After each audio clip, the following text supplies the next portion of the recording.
मेरे प्यारे दोस्तों, जय श्री राम। सर्वप्रथम आप सभी को होली पर्व की ढेर सारी शुभकामनाएं। आज का प्रसंग भी रामचरितमानस से लिया गया है, जिसमें संत गोस्वामी तुलसीदास जी ने राम लक्ष्मण और परशुराम संवाद को बड़े ही सुंदर ढंग से चित्रण किया है। धनुष में ऐसी कौन सी बात थी जिसके टूटते ही परशुराम जी सीता स्वयंवर में आ पहुंचे? आखिर परशुराम जी के क्रोध का कारण क्या था? श्री राम लक्ष्मण और परशुराम जी के बीच ऐसी क्या बात हुई जिसके बाद भगवान परशुराम जी श्री राम जी को प्रणाम कर हंसते हुए वापस चले गए? इन सारी प्रश्नों पर से पर्दा उठाते हुए आप सभी सनातनी भक्तों का case story video YouTube channel में हार्दिक अभिनंदन एवं स्वागत करते हैं। आपसे नम्र निवेदन है कि वीडियो को कृपया पूरा देखें एवं चैनल को सब्सक्राइब लाइक जरूर करें। आइए शुरू करते हैं आज का यह प्रसंग। बात उस समय की है जब सीता स्वयंवर में श्री राम जी के द्वारा भगवान शिव जी के धनुष को उठाकर प्रत्यंचा चढ़ाने के दौरान धनुष टूट जाता है, जिसकी ध्वनि से जहां पृथ्वी थर्रा उठती है वही भगवान शिव जी चौंक जाते हैं। ध्वनि इतनी तेज होती है कि अति क्रोधित भगवान परशुराम जी की तपस्या भंग हो जाती है, जिसके वजह से परशुराम जी क्रोध से आग बबूला होकर सीता स्वयंवर में आ पहुंचते हैं। परशुराम जी को देखकर राजा महाराजा डर गए, पता नहीं अब क्या होगा। परशुराम जी का स्वागत करते हुए महाराज जनक एवं ऋषि सदानंद जी उनके पास गए। जनक जी कहने लगे, मैं अश्वलोमा पुत्र जनक भगवान परशुराम जी के चरणों में प्रणाम करता हूं। कल्याण हो। यह है मेरी पुत्री सीता, आपकी आशीर्वाद चाहती है। सौभाग्यवती भवा। प्रभु, मिथिला में आपका स्वागत है। तभी ऋषि सदानंद जी भगवान परशुराम जी को प्रणाम करते हैं। परशुराम जी कहते हैं, कल्याणमस्तु। अब ब्रह्म ऋषि विश्वामित्र जी एवं लक्ष्मण जी भगवान परशुराम जी की ओर बढ़ने लगे। उनके समीप जाकर कहे, अभिनंदन है हे जामनंदे। नमस्तुभ्यं ब्रह्म ऋषि। बस आगे आओ, भगवान परशुराम के चरण वंदना करो। श्री राम जी एवं लक्ष्मण जी भगवान परशुराम जी को प्रणाम करते हैं। परशुराम जी कहते हैं, अपना परिचय नहीं दिया तुम दोनों ने। फिर प्रभु श्री राम कहने लगे, आप तो भगवान कहलाते हैं और भगवान को अपने हर भक्त की पहचान होती है। यही सोचकर कि आप अपने इस दास को तो जानते ही होंगे, परिचय देना आवश्यक नहीं समझा। जनक जी परशुराम जी से कहने लगे, ये अयोध्या नरेश दशरथ के पुत्र राम और लक्ष्मण हैं। आप बड़े शुभ अवसर पर पधारे हैं भगवान। आइए आसन ग्रहण कीजिए। परशुराम जी ने कहा, इन मीठे स्वागत वचनों से तुम मुझे बहला नहीं सकते मूर्ख जनक। हम महेंद्र पर्वत पर तपस्या कर रहे थे कि शिव धनुष टूटने की स्वर सुनाई दिया। हम ये जानने के लिए यहां आए हैं कि मेरे आराध्य भगवान शिव के धनुष को तोड़ने का दुस्साहस किसने किया है। बोलता क्यों नहीं मूर्ख? बता मुझे, किसकी मृत्यु हमें यहां लेकर आई है? जल्दी बता, नहीं तो जहां तक तेरा राज्य है वहां तक की पृथ्वी को पूरा पलट कर रख देंगे, तेरा सारा राज्य नष्ट कर देंगे। प्रभु श्री राम जी से रहा नहीं गया, आगे आकर कहने लगे, प्रभु, शिव के धनुष को कोई तोड़ दे ऐसा साहस तो कोई आपका दास ही कर सकता है। उसके लिए क्या आज्ञा है, मुझसे कहिए। बेवकूफ, दास उसे कहते हैं जो सेवा करे, लेकिन जो शत्रुता करे उसे शत्रु समझकर दंडित करना चाहिए। जिसने भी इस शिव धनुष को तोड़ा है, सहस्र भावों की तरह मेरा शत्रु है। सावधान! जनक, विश्वामित्र, एकत्रित राजागण, सारी सभा को मैं सावधान करता हूं। जहां भी वो अपराधी छिपा है, उसे बाहर निकालकर मेरे सामने खड़ा कर दिया जाए, अन्यथा हम उस शिवद्रोही को मृत्यु दंड देंगे। ये समझ लो कि तुम में से एक के भी प्राण नहीं बचेंगे। परशुराम जी की बात सुनकर लक्ष्मण जी कहने लगे, एक धनुष टूट गया तो इसमें इतना क्रोध करने की क्या बात है? हमने तो बचपन में कई धनुष को तोड़ डाली, उस समय तो किसी ने भी गुस्सा नहीं किया था। परशुराम जी कहने लगे, राजा के छोकरे, जरा होश में बात कर। विश्व में सम्मानित शिव धनुष को बच्चों की धनुष की भांति समझता है। ये वो धनुष है जिससे भगवान शंकर ने त्रिपुरारी का वध किया था। ब्राह्मण देवता, आपको धनुष धनुष में फर्क दिखता होगा, लेकिन हम तो क्षत्रिय हैं। धनुष बाण से खेलना हमारा नित्य कर्म है। हमारे लिए तो सब धनुष एक समान है। लक्ष्मण जी की जैसे ही यह वाणी खत्म हुई, परशुराम जी गुस्सा में आग बबूला हो गए। कहने लगे, ढिठाई की भी हद होती है। लगता है तुम्हें अपने जीवन से मोह नहीं रहा। लक्ष्मण जी फिर कहने लगे, हमें अपने जीवन से मोह है कि नहीं, इसे छोड़िए, लेकिन आपको इस धनुष से बहुत मोह दिखाई दे रहा है, जिसके टूट जाने से आप बच्चों की तरह बिलबिला रहे हैं।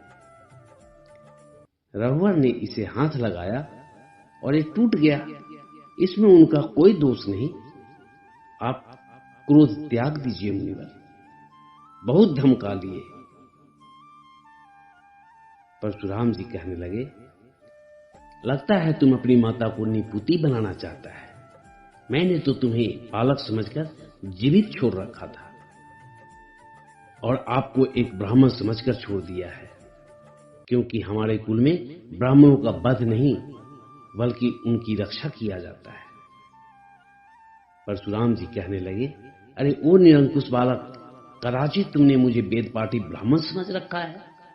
तू नहीं जानता, मैं क्षत्रिय नाशक, बाल ब्रह्मचारी, अति क्रोधी वह ब्राह्मण हूं जो कई बार इस पृथ्वी को क्षत्रियों से विहीन कर दिया है। सभी राजाओं का नाश करके पृथ्वी को बार बार ब्राह्मणों को दान की है। इस फरसे से मैंने सहस्त्रबाहु के भुजाओं को काटा है। इस फरसे से बार बार मैंने क्षत्रियों का लहू पिया है और आज तुम्हारी लहू से इस फरसे की प्यास बुझाई जाएगी। परशुराम जी की बात सुनकर लक्ष्मण जी कहने लगे, मुनिवर, आप बार बार मुझे डराने की बात कर रहे हैं। ऐसा लग रहा है जैसे एक बालक फूंक मारकर पर्वत को उड़ाने की बात कर रहा हो। ब्राह्मण देवता, जो वीर होते हैं वो बातें नहीं करते बल्कि वार करते हैं। ये तो कायर पुरुषों का काम है। वो युद्ध करने की बजाय बड़ी बड़ी बातें करते हैं। परशुराम जी गुस्सा से आग बबूला हो गए और कहने लगे, विश्वामित्र, यदि इस उदंड बालक की सुरक्षा चाहते हो तो उसे हमारी आंखों से दूर ले जाओ। लक्ष्मण जी कहने लगे, तो आंखें बंद कर लीजिए प्रभु, मैं दिखाई नहीं दूंगा। विश्वामित्र, इसे हमारी क्रोध की शक्ति बताओ। आप अपने गुणगान इतनी अच्छी तरह से कर लेते हैं कि किसी तीसरे की आवश्यकता ही नहीं रह जाता। अभी तक भी अपने गुणगान करते दिल नहीं भरा हो तो और भी सुना लीजिए कि किस तरह आप अपनी माता का वध किया था। अपनी माता का गला इस फरसे से किस तरह से काट दिया, किस प्रकार आप क्षत्रियों का संहार कर दिया। सुनाइए अपने महान कार्यों की पूर्ण कथा सुनाइए। परशुराम जी कहने लगे, बस बहुत हो गया, अब मुझे कोई दोष नहीं देना। ये बालक निश्चय ही मरणहार है। आश्चर्य है कि ये मेरे कुठाराघात के सामने भी अब तक जीवित कैसे रहा है। मुझे भी आश्चर्य है कि मेरे देवतुल्य भैया का तिरस्कार करने के बाद मेरे बाणों से अब तक बचा रहे। श्री राम जी कहने लगे, नहीं लक्ष्मण, नहीं। विश्वामित्र ने कहा, महामुनि, बच्चे के भूल पर बड़े क्रोध नहीं करते, शांत हो जाइए भगवान। तुम चुप रहो कौशिक नंदन। जनक जी भी कहने लगे, आपको शोभा नहीं देता भगवान। यदि बालक कोई चपलता दिखाता है तो गुरु माता पिता उसका आनंद लेते हैं, रोष नहीं करते।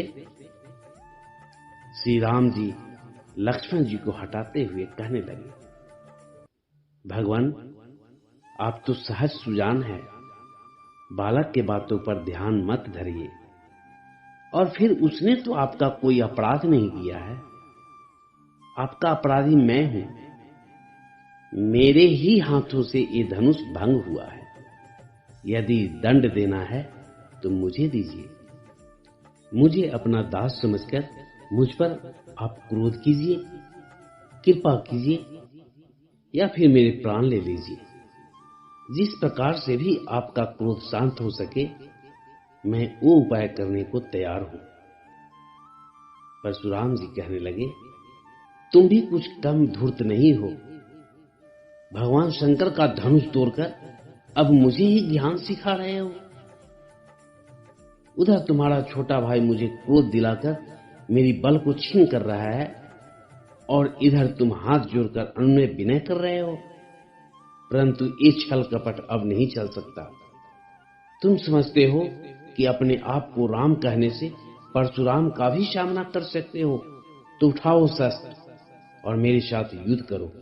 मैं तुम्हें युद्ध में निहत्था नहीं मारूंगा।